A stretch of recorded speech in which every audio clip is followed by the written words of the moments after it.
Hello दोस्तों, the अध्ययन classes में आपका स्वागत है। आज अपन बात कर रहे हैं एमपी। जो लास्ट में अपन ने वीडियो छोड़ी थी बेटा, वहां से आगे से है ना बेटा, स्टडी करते रहो, स्टडी में लगे रहो बेटा। एमपी पीएससी में एमपी मोस्ट इंपोर्टेंट है, हो सकता है ना अच्छे क्वेश्चन आ जाए एमपी से, और हर बार आते भी है। तो अपन ने लास्ट वीडियो छोड़ी थी मध्य प्रदेश के गठन, मध्य प्रदेश का गठन पर। मध्य प्रदेश का जो गठन होता है 1 नवंबर 1956 को होता है। 1 नवंबर 1956 को मध्य प्रदेश का गठन होता है। मैंने आपको बताया था किस आयोग की सिफारिश पर, है ना, कौन से आयोग की सिफारिश पर, तो मैंने बताया था आपको कि फजल अली आयोग की सिफारिश पर मध्य प्रदेश का गठन होता है। तो आयोग का नाम भी ध्यान रखना, फजल अली आयोग। बेटा कभी कभी क्वेश्चन ये आ जाता है कि मध्य प्रदेश का गठन किस आयोग की सिफारिश पर हुआ है, तो राज्य पुनर्गठन अधिनियम 1956, राज्य पुनर्गठन अधिनियम 1956। जब अधिनियम पूछा जाए किस अधिनियम के तहत हुआ है, तो आप बताना राज्य पुनर्गठन अधिनियम 1956 के तहत मध्य प्रदेश का गठन हुआ है। और धारा भी आप ध्यान रखना, राज्य पुनर्गठन अधिनियम की धारा कौन सी थी? धारा 9। बेटा धारा 9 के तहत मध्य प्रदेश का गठन हुआ है, मोस्ट इंपोर्टेंट है, ठीक है। और आयोग कौन सा था? तो फजल अली आयोग था बेटा। इसके बाद जब मध्य प्रदेश का गठन होता है 1 नवंबर 1956 को, तो मैंने इसमें बहुत सी चीजें बताई थी। उस समय मध्य प्रदेश का जो क्षेत्रफल था 1 नवंबर 1956 को जो नया मध्य प्रदेश बना था, उसका क्षेत्रफल था 4,43,446 वर्ग किलोमीटर था बेटा, वर्ग किलोमीटर था जो क्षेत्रफल था मध्य प्रदेश, टोटल मध्य प्रदेश का क्षेत्रफल था।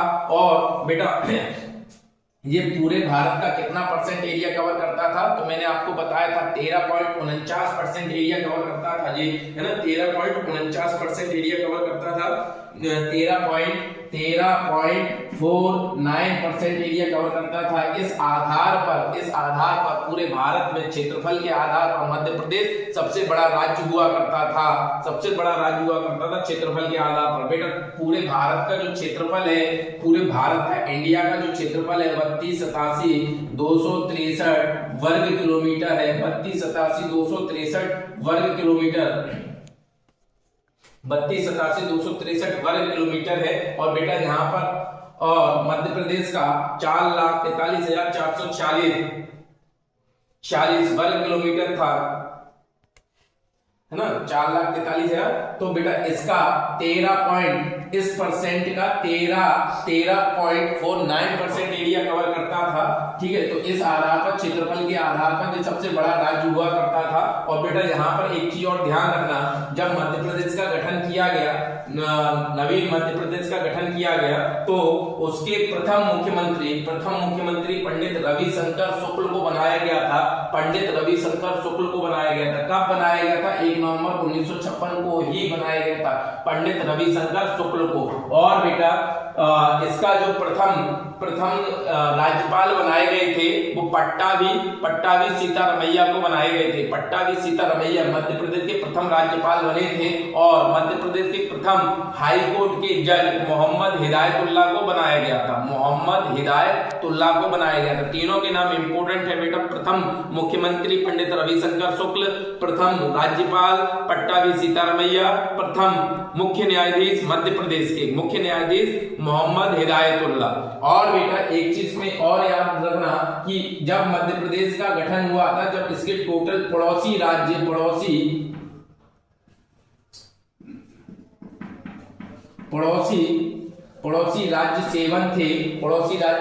थे, है ना, और पड़ोसी राज्य 7 थे।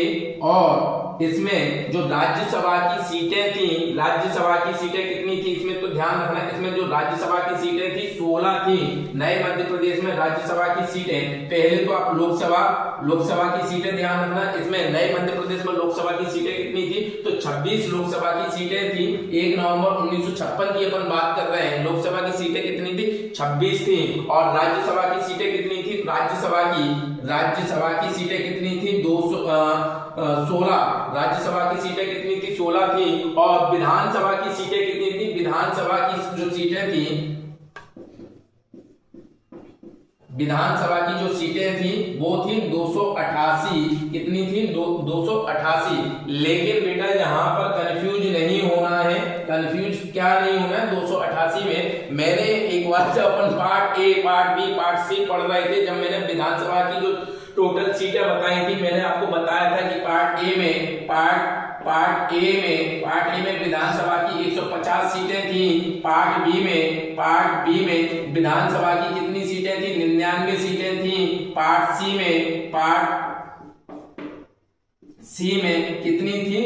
यहाँ पर क्या ध्यान रखना कि विधानसभा की सीटें 1 नवंबर 1956 को जो लोकसभा की सीटें थी 26 थी, राज्यसभा की सीटें थी 16 थी। नए मध्य प्रदेश जब बना था और विधानसभा की सीटें 288 थी। लेकिन बेटा कंफ्यूज मत होना, पीछे मैंने 339 आपको विधानसभा की सीटें बताई थी, 339, जिसमें मैंने ऐसे बताया था कि पार्ट ए में 150 सीटें थी, पार्ट बी में 99 सीटें थी और पार्ट सी में 60 थी और भोपाल में 30 सीटें थी। तो बेटा जब इसे टोटल करते हो तो विधानसभा की सीटें 339 आती हैं। 339 और 288 सर कैसे?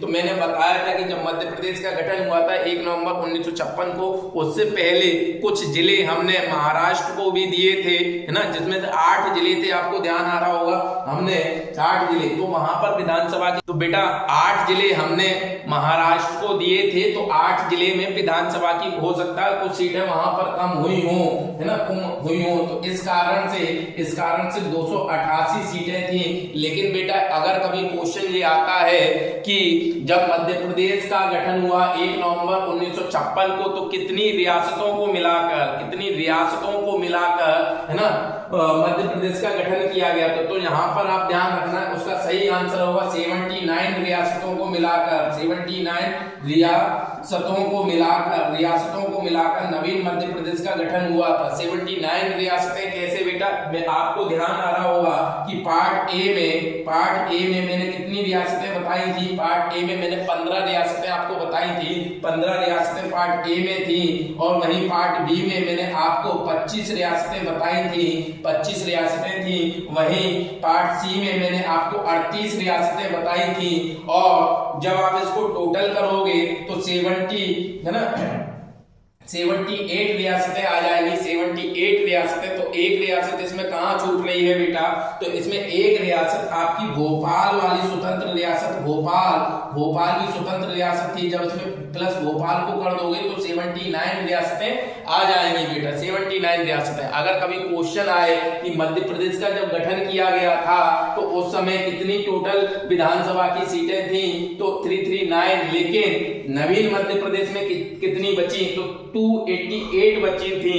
नवीन मध्य प्रदेश जब 1 नवंबर 1956 को नवीन मध्य प्रदेश बनाया गया, उस समय मध्य प्रदेश में कितनी थी? 288 थी। लेकिन उससे पहले, गठन होने से पहले कितनी थी? 339 थी। और बेटा यहाँ पर रियासतें पूछा जाता है, कितनी रियासतें थी? तो रियासतें आपको 79 बतानी है।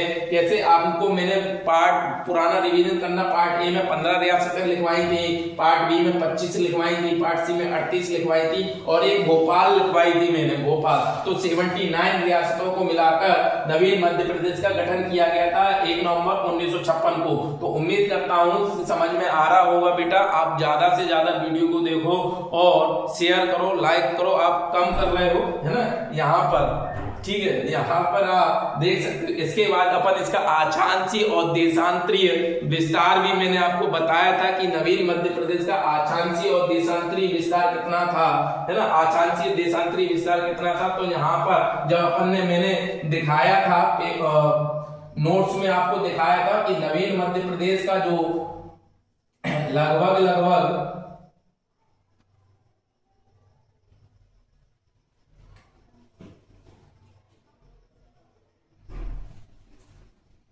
नवीन मध्य प्रदेश लगभग ऐसा कुछ था बेटा, है ना, ऐसा कुछ था। समझने के लिए बनाया है मैंने, समझने के लिए, कोई ऐसा मत कहना अरे सर बिल्कुल वैसा नहीं बनाया, केवल समझने के लिए, है ना।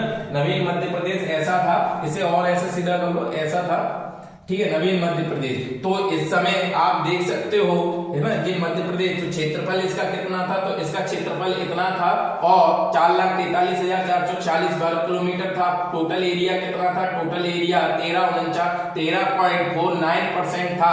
क्षेत्रफल के आधार पर पड़ोसी कितने थे? पड़ोसी 7 पड़ोसी थे। और अब अपन देखते हैं इसका आछांसीय विस्तार। इसका मैंने बता दिया कि इसमें कितनी रियासतें शामिल हुई थी। इसमें 79 रियासतें शामिल थी। इसमें लोकसभा की कितनी सीटें थी? इसमें लोकसभा की 26 सीटें थी, इसमें राज्यसभा की कितनी सीटें थी, राज्यसभा की 16 सीटें थी, और विधानसभा की कितनी सीटें थी, विधानसभा की इसमें 288 सीटें थी। इसका गठन किस धारा के तहत हुआ था, तो धारा 9 के तहत इसका गठन हुआ था। धारा 9 के तहत कौन सा अधिनियम के तहत हुआ था, तो राज्य पुनर्गठन अधिनियम 1956 के तहत हुआ था। राज्य पुनर्गठन अधिनियम 1956 के तहत इसका गठन हुआ था। किस आयोग की सिफारिश पर हुआ था, तो फजल अली आयोग की सिफारिश पर हुआ था। बेटा दो चीज और ध्यान रखना, जो फजल अली आयोग था, फजल अली आयोग था, इसने इस फजल अली आयोग ने इसकी नए मध्य प्रदेश की जो कैपिटल है, जो राजधानी है, वो जबलपुर बनाने की घोषणा की थी कि जब सिफारिश की थी कि नए मध्य प्रदेश जो बन रहा है उसकी राजधानी जबलपुर को बनाया जाए। किसे बनाया जाए, जबलपुर को। तो कभी कभी जो क्वेश्चन भी आ जाता है कि फजल अली आयोग के कहने पर मध्य प्रदेश बना है, फजल अली आयोग ने मध्य प्रदेश की राजधानी कहां बनाने का बोला था, तो जबलपुर बनाने का बोला था। लेकिन हमारे देश के प्रथम प्रधानमंत्री श्री पंडित जवाहरलाल नेहरू ने मध्य प्रदेश की नई राजधानी कहां पर बना दी, इस बात को स्वीकार नहीं करा और कहां बना दी बेटा, भोपाल को बना दी। किसे बना दिया, भोपाल। और भोपाल, जिस समय भोपाल को राजधानी बनाया गया उस समय भोपाल जिला नहीं था, बल्कि एक क्या था, एक तहसील हुआ करती थी, तहसील। ठीक है, आगे मैं बताऊंगा, तहसील हुआ करती थी। तो भोपाल को बनाया गया था मध्य प्रदेश की नई राजधानी। कभी कभी क्वेश्चन आता है, पूछा जाता है फजल अली ने कहां पर मध्य प्रदेश की राजधानी बनाने का बोला था, जबलपुर। और बेटा इसका नाम भी ध्यान रखना, इसका जो नाम है मध्य प्रदेश, वो भी स्वतंत्र भारत की देन है। मतलब स्वतंत्र भारत से पहले इसे मध्य प्रदेश नाम से नहीं जाना जाता था। यहाँ पर देखो कौन कौन से नाम से जाना जाता था, विंध्य प्रदेश, है ना, विंध्य प्रदेश, मध्य भारत, और part A central province and Berar. अगर कभी क्वेश्चन आता है पुराने मध्य प्रदेश का 1 नवंबर 1956 से पहले मध्य प्रदेश का क्या नाम था, तो आपको नाम बताना है CP and Berar, central province and Berar के नाम से मध्य प्रदेश जाना जाता था। तो बेटा मध्य प्रदेश जो नाम है वो स्वतंत्र भारत की देन है।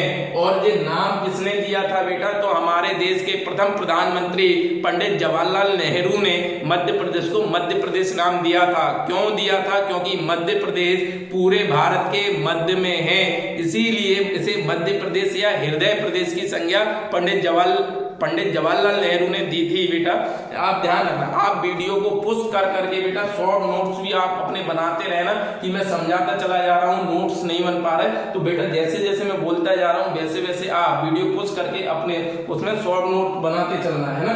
तो यहाँ से बेटा इतनी गारंटी है, कई सारे क्वेश्चन आपको पेपर में मिलेंगे।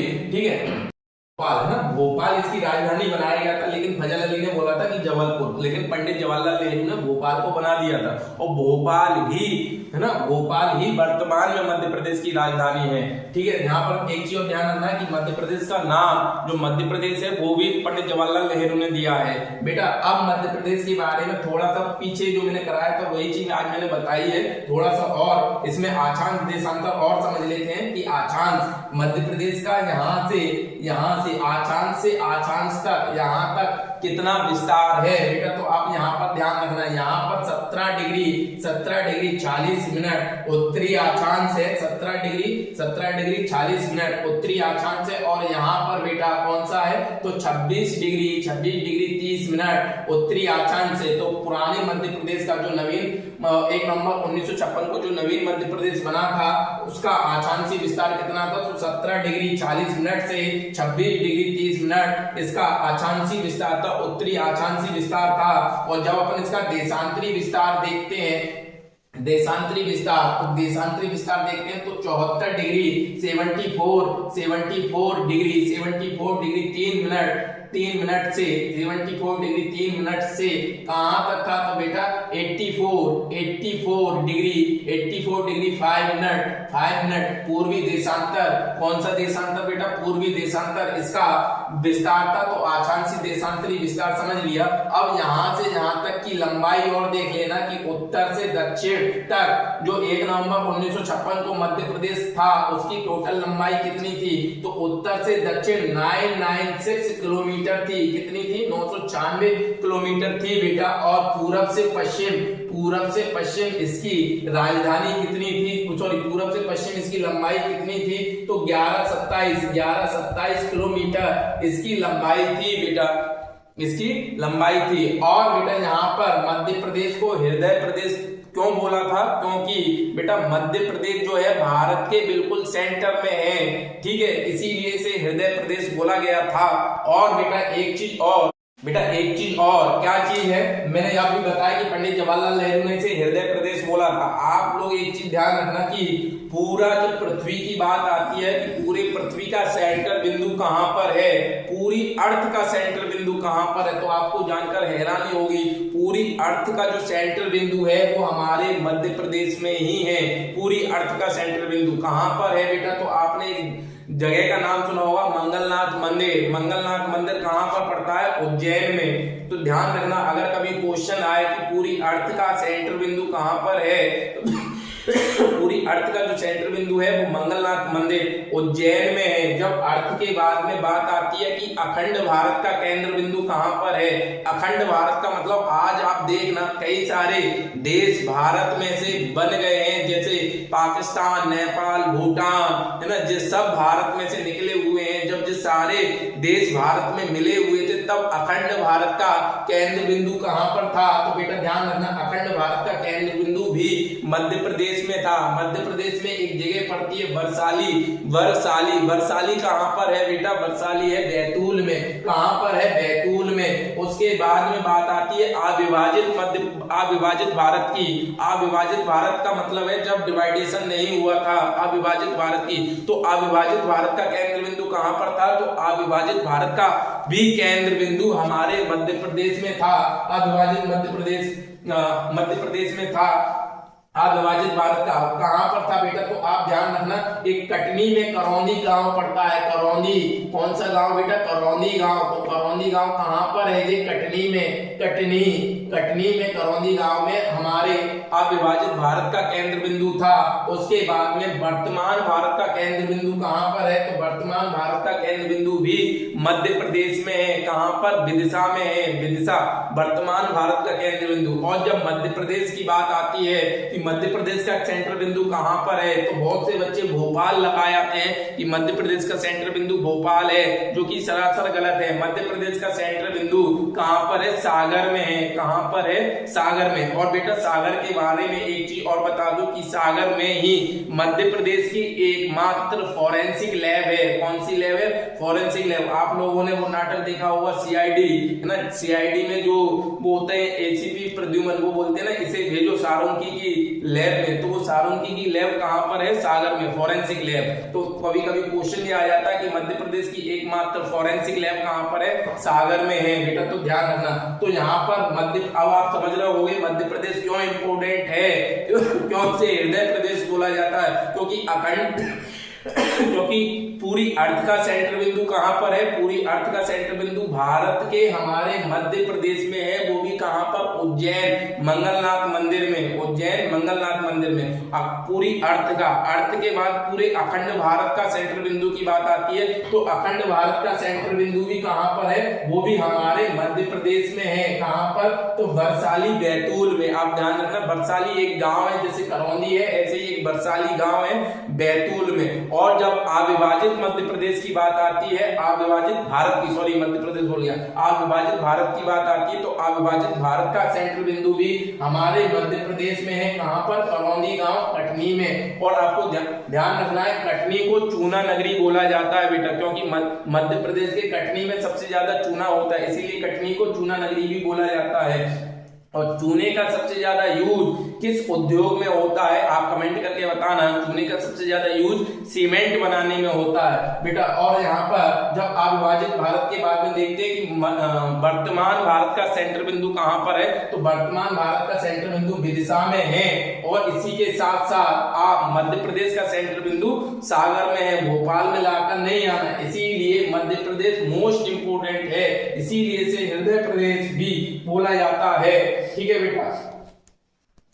इसके बाद बेटा मैं अब आपको बता रहा हूं मध्य प्रदेश के प्रतीक चिन्ह, है ना। जब नया मध्य प्रदेश बन गया 1 नवंबर 1956 को, उसके बाद में क्या क्या इसके प्रतीक चिन्ह अपनाए गए थे, मोस्ट इंपोर्टेंट है। कभी कभी क्वेश्चन प्रतीक चिन्हों से भी आ जाता है, जैसे मध्य प्रदेश का राजकीय पशु कौन सा है, मध्य प्रदेश का राजकीय पक्षी कौन सा है, मध्य प्रदेश का राजकीय वृक्ष कौन सा है। ऐसे क्वेश्चन भी आ जाते हैं बेटा, जो क्वेश्चन मोस्ट इंपोर्टेंट रहते हैं। इसमें ये भी पूछा जाता है कि मध्य प्रदेश के राजकीय वृक्ष का बॉटनिकल नेम क्या है। तो बेटा मध्य प्रदेश के हेडिंग डाल लेना आप लोग अपने नोट्स में, मध्य प्रदेश के प्रतीक चिन्ह, प्रतीक चिन्ह। तो बेटा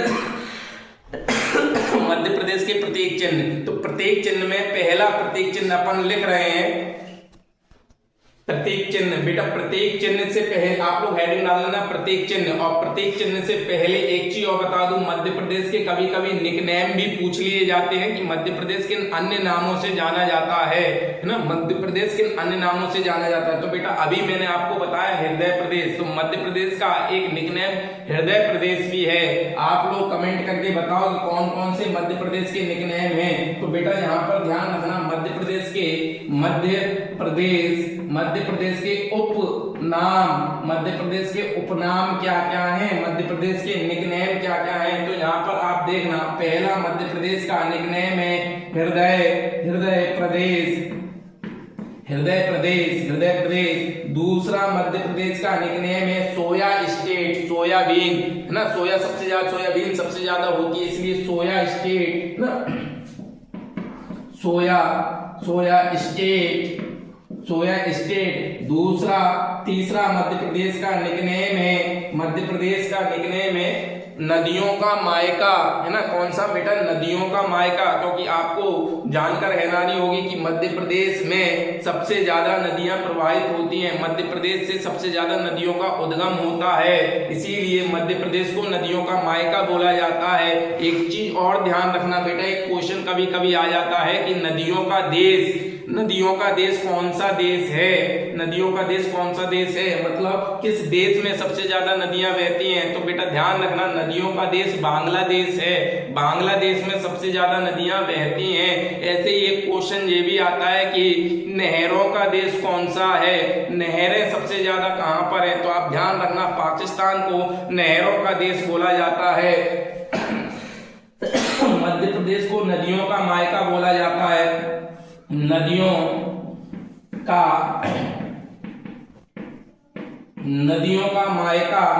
मायका 3। और इसके बाद चौथा आप ध्यान रखना कि पूरे भारत में सबसे ज्यादा वन कहां पर पाए जाते हैं। तो सबसे ज्यादा वन भी आपके मध्य प्रदेश में पाए जाते हैं, इसीलिए इसे वनों का प्रदेश भी बोलते हैं, वनों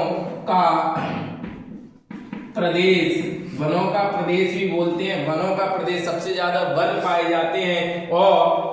और ध्यान रखना, देखो यहाँ पर एक ट्रिक भी आप अपना सकते हो कि नदियां हैं सबसे ज्यादा, नदियों में क्या है, पानी। जब नदियों में पानी होगा तो जमीन हरी भरी होगी, कैसी होगी, हरी भरी।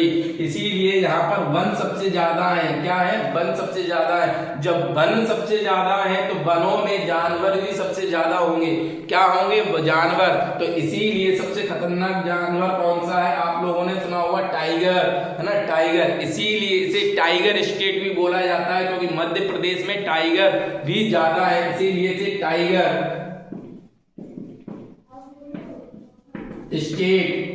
टाइगर स्टेट भी बोला जाता है, मध्य प्रदेश को टाइगर स्टेट। और बेटा वनों में टाइगर भी होते हैं, आपने एक नाम सुना होगा वुल्फ स्टेट, वुल्फ मतलब भेड़िया, है ना, वनों में ही भेड़िया पाया जाता है। तो एक बार पीएससी ने भेड़ियों की संख्या पूछ ली थी बेटा कि वर्तमान मध्य प्रदेश में भेड़ियों की संख्या कितनी है, मोस्ट इंपोर्टेंट है। तो इसे वुल्फ स्टेट भी बोला जाता है, इसे भेड़िया स्टेट भी बोला जाता है ना, भेड़िया स्टेट।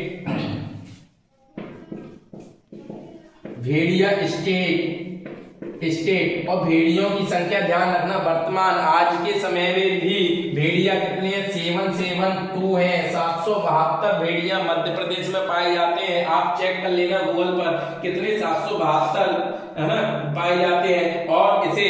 और इसे जब नदियां सबसे ज्यादा है तो इसे नदियों नदियों में बेटा घड़ियाल पाए जाते हैं, मगरमच्छ पाए जाते हैं, घड़ियाल पाए जाते हैं। तो वर्तमान मध्य प्रदेश में घड़ियाल भी सबसे ज्यादा है घड़ियाल। तो बेटा यहाँ पर ध्यान रखना कि इसे घड़ियाल स्टेट भी बोला जाता है, इसे घड़ियाल स्टेट भी मध्य प्रदेश को बोला जाता है ना, घड़ियाल स्टेट।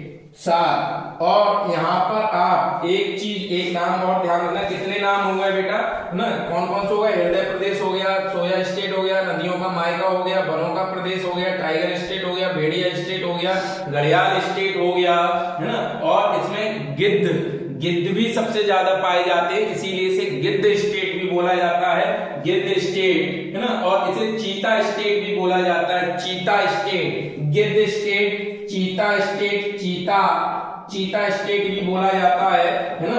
और गिद्ध स्टेट हो गया, चीता स्टेट हो गया, और किस नाम से जाना जाता है? तो बेटा यहाँ पर ध्यान रखना, तेंदुआ राज्य भी बोला जाता है, तेंदुआ, है ना, तेंदुआ राज्य भी बोला जाता है, तेंदुआ भी सबसे ज्यादा पाए जाते हैं, तेंदुआ, है ना,